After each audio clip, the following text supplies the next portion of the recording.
Close your eyes and imagine a shaft of morning light through rice-streaked air, a rasping sound as bamboo meets a sharp plane, a thin rib snapping into place, fabric flapping like a small sail. What does a single canopy remember about who sheltered under it? What stories does it carry when it crosses a border? Today, we follow those threads. Welcome to Ancient Echoes, where we listen to the objects, crafts, and people who keep Cambodia's living history breathing. I'm Samnang Bradley, and joining me is Rachana Solve, our cultural curator.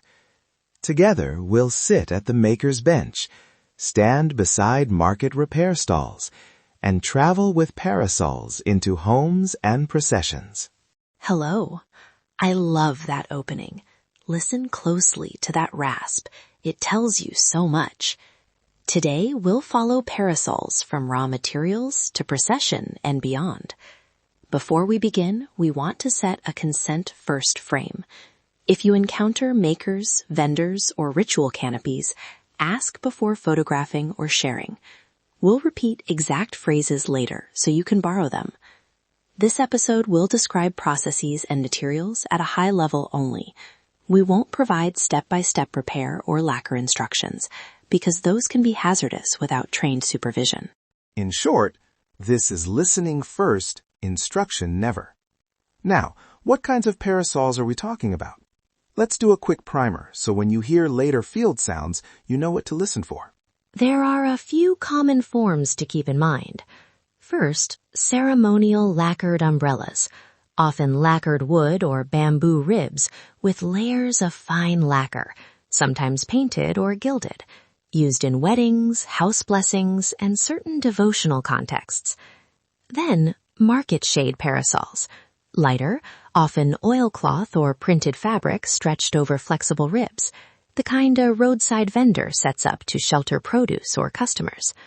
Finally, travel umbrellas, sturdier, oilcloth or cotton, bound to fold or be stored in trunks. The material's vocabulary matters. Bamboo ribs, thin hemp or cotton threads for lacing, oilcloth soaked and stretched for waterproofing, lacquer applied in thin passes. When you hear a gentle knock, that might be lacquer taps. A high rasp is a shaved bamboo rib. A soft flap is fabric settling. And those listening cues will reappear as we move to the workshop vignette. Keep your ear for the rasp and the quick rhythmic tapping of a small hammer. That's often an apprenticeship rhythm, a back and forth between master and learner. Picture a shaded courtyard at dawn, a small bench, a dye vat off to the side, a thin moon of bamboo ribs laid out like a bird's feather. The maker leans forward, plane in hand, shaving the rib until it sings, a sound that means the piece will flex without breaking. The apprentice watches, then tries, fingers learning where to push and when to stop.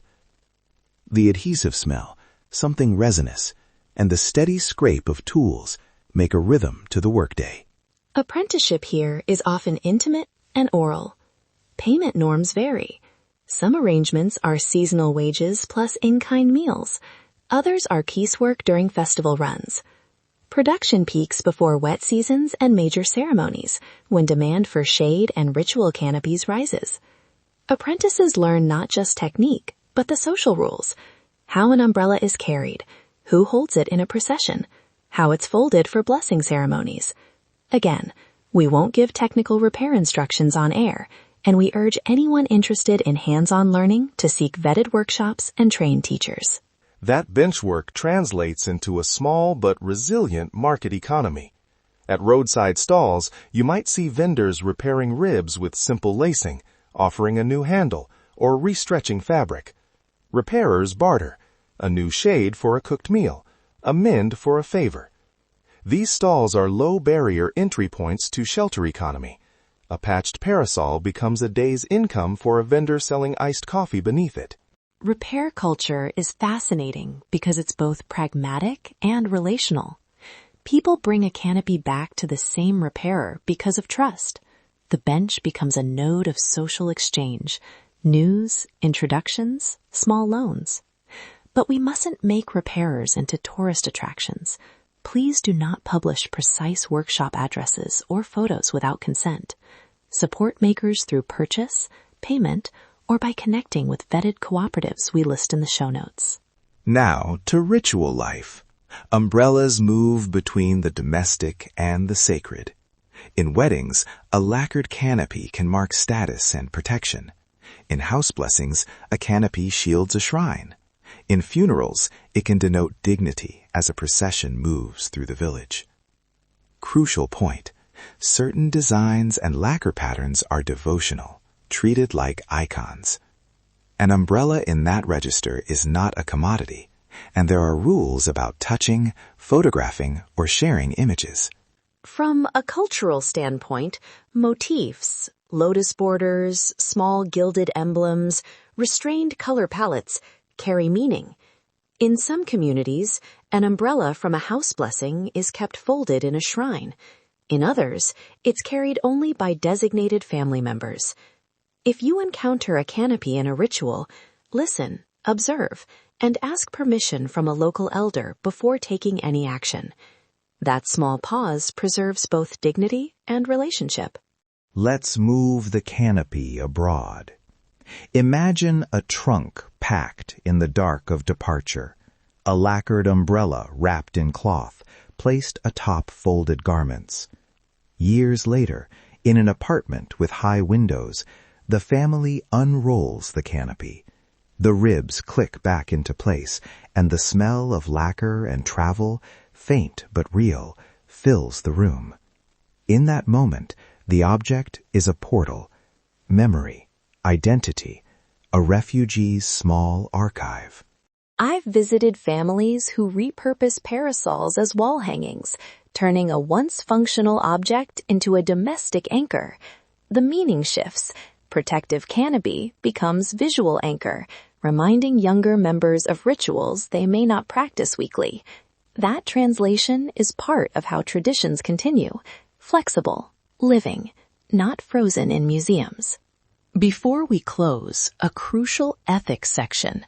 If you want to photograph or record a maker or a ritual canopy, here are modeled consent phrases you can use. In Khmer, you can say, Som aninyat aknyam thadrupantit bante, and in English, may I photograph this briefly with your permission and credit you? If the answer is no, respect that boundary. If the maker asks for payment before a photo, offer to buy or compensate fairly. If they ask for anonymity in sharing, anonymize locations and faces. Also, we will not provide step-by-step repair or lacquer instructions on the show. Work like lacquer application can be dangerous without training. If you want hands-on learning, contact vetted workshops and cooperatives listed in our show notes. If you want to share with the show, please only send one modest photo or a 10 to 20 second clip that you confirm the owner has allowed. Tag Ancient Echoes and Samnang's YouTube, and our curators will follow up to vet and anonymize as needed. We'll select a few permissioned contributions for a curated reel that honors makers and protects locations. A quick note on safety. Don't attempt hazardous repairs at home. Lacquer fumes need ventilation and training. Replacing ribs often requires tools and techniques best learned in person. We want to inspire curiosity and support for makers, not invite risky imitation. So what do parasols tell us at the end of the day? They teach us about care, literal protection from sun and rain, social protection in rituals, and the small economies that let families turn craft into livelihood. They remind us that objects move with people, carrying meanings that change but also keep continuity. They are portable memories. That's the heart of the matter. A canopy is never just a canopy. It holds apprenticeship rhythms, market exchanges, ritual dignity, and the quiet work of memory in diaspora living rooms. The layers matter. Every scratch, mend, and patch is part of a story. Thank you for sitting with us under these parasol threads. If you enjoyed this episode, please consider sharing one modest permissioned photo or short clip. Remember the consent phrases. And tag Ancient Echoes and Samnang's YouTube so we can consider it for our curated reel. We'll include links in the episode notes to vetted cooperatives, ethical photography guidance, and workshops for anyone who wants safe in-person learning. Until next time, let's keep listening, keep asking permission, and keep supporting the makers who keep these traditions alive. Let's unlock the echoes of history together.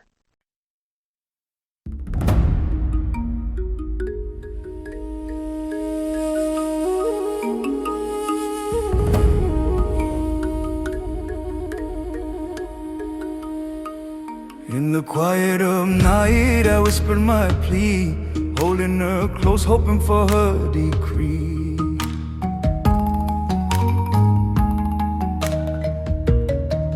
I called upon spirits, asked them to guide, to take her heart and lead her by my side. So I drew her near, traced her brow so fair, my sight is way.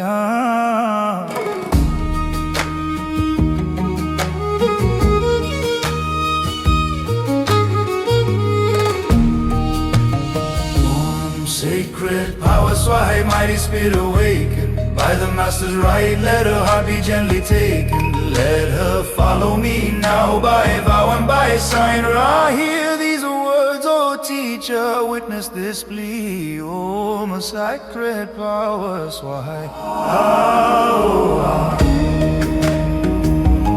oh.